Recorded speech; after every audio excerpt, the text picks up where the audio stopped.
Digital Combat Simulator, DCS in short, prides in offering professional study level modules.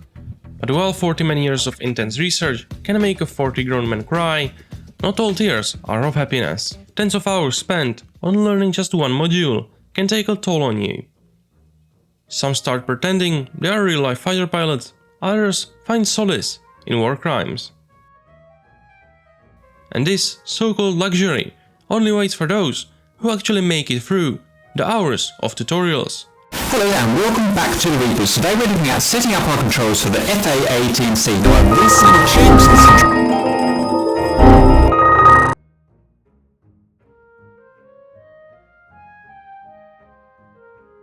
Which, let's face it, are not always fast and efficient, and have no problem to get over that 1 hour mark. But there is a solution. There is another. Flaming Cliffs 3, commonly known as FC3, sharing their name with Flaming Cliffs in Mongolia in Gobi Desert region site, where many Dinosaur X fossils have been discovered, including the specimens of Velociraptor. Developers of Flaming Cliffs series, clearly wanting to take advantage of such paleontological site popularity, being basically free advertising, decided to name their game's title, Lock On, Flaming Cliffs 2005. The game is set in a fictionalized version, focusing on areas around the Black Sea. False marketing at its best, gentlemen. Nonetheless, the series then continued to evolve, and its planes would be reintroduced into DCS, a successor to Lock On, in 2012, as a module package still bearing the name of the famous paleontological site, this time with a number 3. These planes worked as a stepping stone for beginners, preparing them and their wallets for the much more detailed planes called full fidelity modules. For a long time they were aging without many updates, but in 2024 they have gotten an upgrade improving their visual side. Later on that year though, we have gotten some newcomers. But first, what makes Flaming Cliffs 3 or Flaming Cliffs 2024 so important? They are a lot easier to learn, and once you learn one jet, because the controls are more or less shared, it makes it a lot easier to learn another one. Concept that quickly allows you to always know how to fly a jet on any side of the fight, and thanks to the new additions, even during the Korean War. The 3 newcomers are the F-5E Tiger II, F-86F Sabre, and the MiG-15 Bis, the Faggot. Now, if you have been around for a while, you might have seen these planes already in DCS. What Eagle Dynamics have done is taking 3 full fidelity jets and turning them into Flaming Cliffs compatible modules, making them more accessible to casual audience. In my opinion, this is a really great move by ED. Me personally, I like the raw early in development technologies, but I will still pick Mr. 47 over any jet, anytime.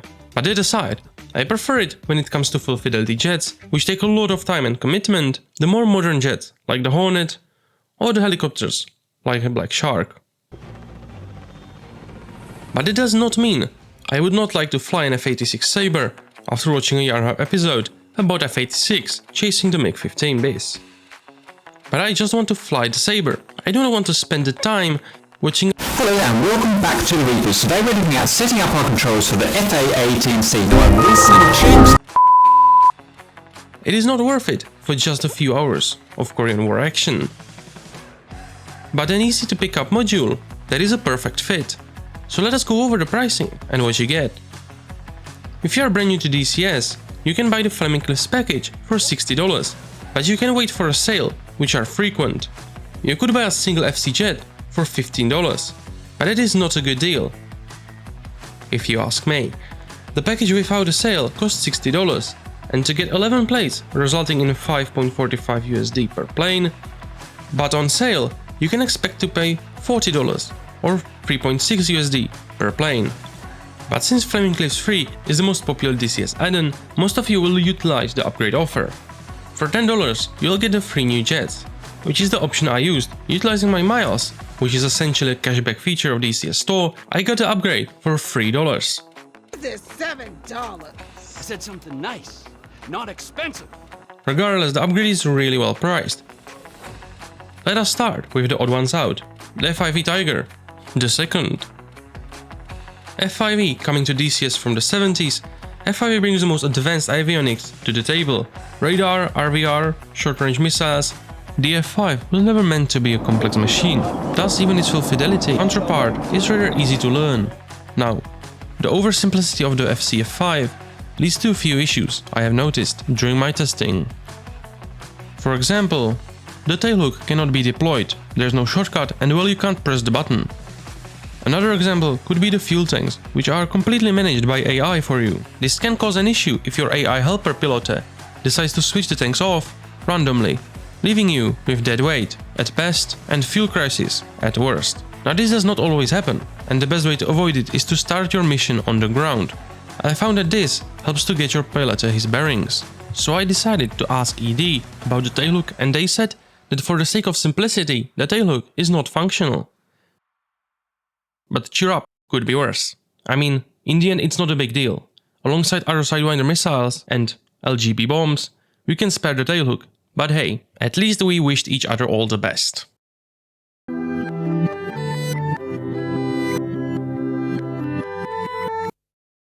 Now let us continue. The F-5E is ideal for light ground attack and some basic air-to-air against the weaker jets of undeveloped nations who happen to have oil reserve worthy of an invasion. F-5E is meant to play a second fiddle to jets like F-15, which are much more expensive and get the hardest of the tasks done, while the F-5 helps out, so let us help out. While the F-5 is a separate module and is thus not compatible with missions made for its full fidelity counterpart, which is something ED could fix by re-adding the removed features, nothing prevents you from editing the missions and swapping the jet in the editor. Doing that, I was able to get the Creeping Tiger campaign working, made by Hawks. Here we take the role of Captain J.R.S. sneaking behind enemy lines, causing snippets of damage here and there. We start at the Al Qaima International. We are fighting for the United Arab Emirates, supported by USA, and on the other side of the water, Iran, supported by USSR. First, we start electronics with good old right shift plus L.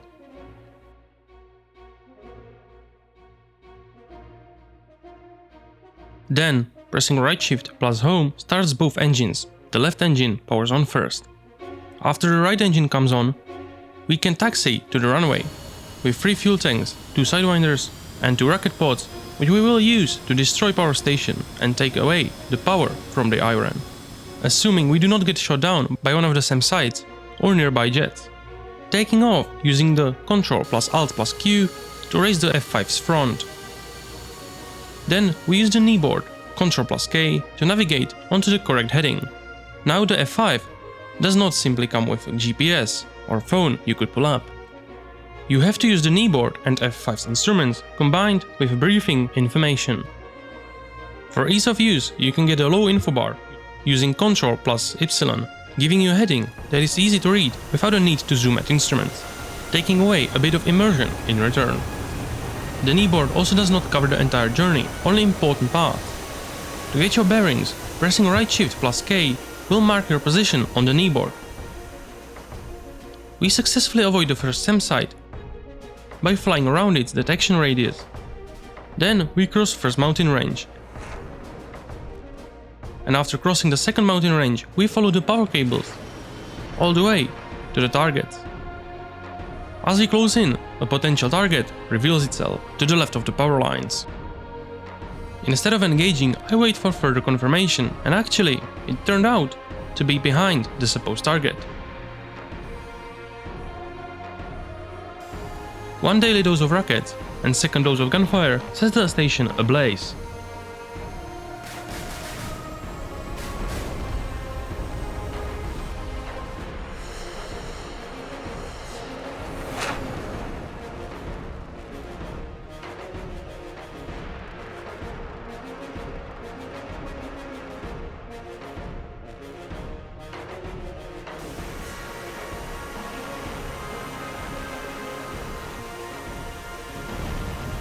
We then make a quick run for it, before enemy can respond. As the sun gets down, we start nearing our airbase. I turn the navigation lights on, since we are in friendly airspace. F5 having auto flaps means we only have to pull the gear down, and after a bit of confusion provided by the tower, we land. Remember, in DCS, every landing you can crawl away from with second degree burns. is a good landing. You can also turn on the nose gear light by pressing right Alt plus L. I park the jet and go to bed. After job well done. Outside of the tailhook, travel pod, and older sidewinders with laser guided bombs, the FC-F5 is just as capable as its full Fidelity counterpart. On the other hand, now is the time to go a few decades back. Let's start with the Soviet MiG-15 BIS. BIS standing for second, or improved version of the original MiG-15. MiG-15 compensates for both the lack of sophistication and its NATO code with firepower. Two 23mm cannons and one 37mm cannon, designed for anti-bomber purposes, and cheeky, rapid disassembly of enemy aircraft. The low fire rate makes hitting the targets hard, but when you hit, you can feel it. Outside of its guns, you do not have many options, with two pylons only capable of carrying bombs or fuel tanks. The bombs require to use this Soviet rule of thumb, using the bulge at the nose as guidance. Accuracy of bombing is thus as good as can be expected. But for air-to-ground, the 37mm is more than capable. Just watch your trigger finger, you only have 40 rounds. Let us do some damage, as a quick demonstration. We dispatch from improvised runway, with the goal of sinking an unidentified submarine. Armed with bombs, we will try to make them count.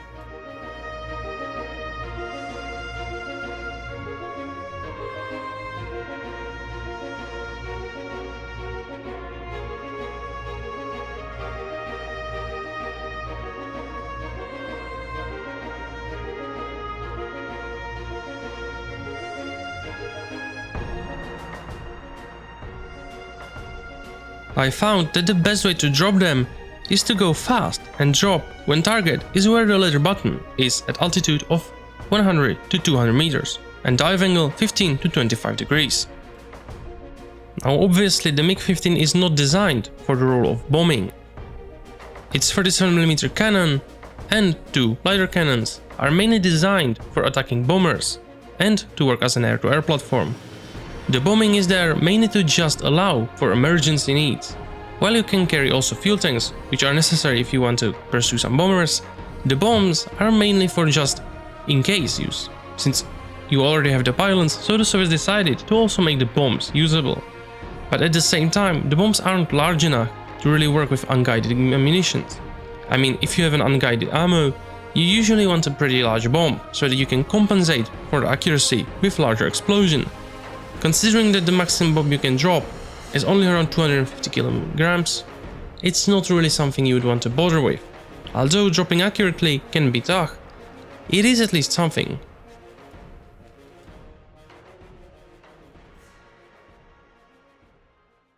MiG-15 though holds the power in air-to-air combat, while I would argue that the Sabre has better guns for dogfighting due to higher fire rate. Most important thing when dogfighting with the faggot is to keep your speed high, but not too high, since your controls could freeze up due to the roll not being supported by the hydraulic system. The flaming cliff simplifications no longer cause any trouble, since the jets do not possess all that many features to begin with. But it would not be a Cold War if the Americans would not have anything to say about it.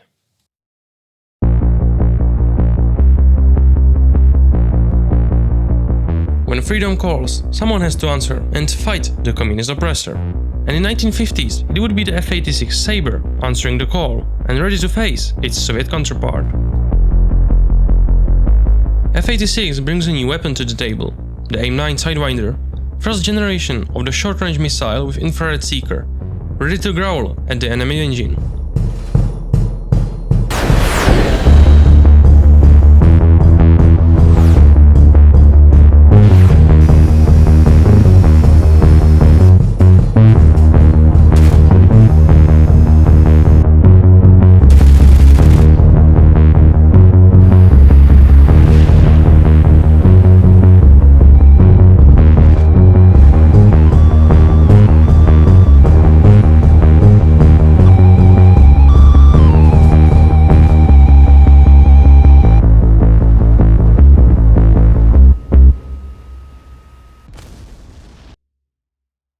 The AIM-9 Sidewinder First generation of the short-range missile with infrared seeker, ready to growl at the enemy engine. Or the sun. F-86 Sabre is a formidable opponent and has the advantage when compared to MiG-15 base, but it is up to the pilots to contest for the edge. Sabre carries 6 12.7mm Browning M3 machine guns. This gun has been through both world wars, the entire Cold War, and still proudly serves NATO to this very day. John Browning would be proud. On the opposite end of provenness is the early M9 Sidewinder. While Sidewinder would go on to become a trusted growler of the US Air Force, the M9B growls and navigates to the target like a Brexit geezer from pub to home, and you therefore can say goodbye to any high off-bore sight shots. But compared to the one MiG-15 has, quite better than nothing these growlers. For air-to-ground, Sabre comes equipped with quite a lot of rockets, and overall performs a bit better. So is all that I have just talked about worth the $10 upgrade? Yes, especially if you're not a hardcore fan of early Cold War and just want to quickly hop in. Alright, I'm not gonna waste none of your time. You have all the information you need to decide. Wish you all the best.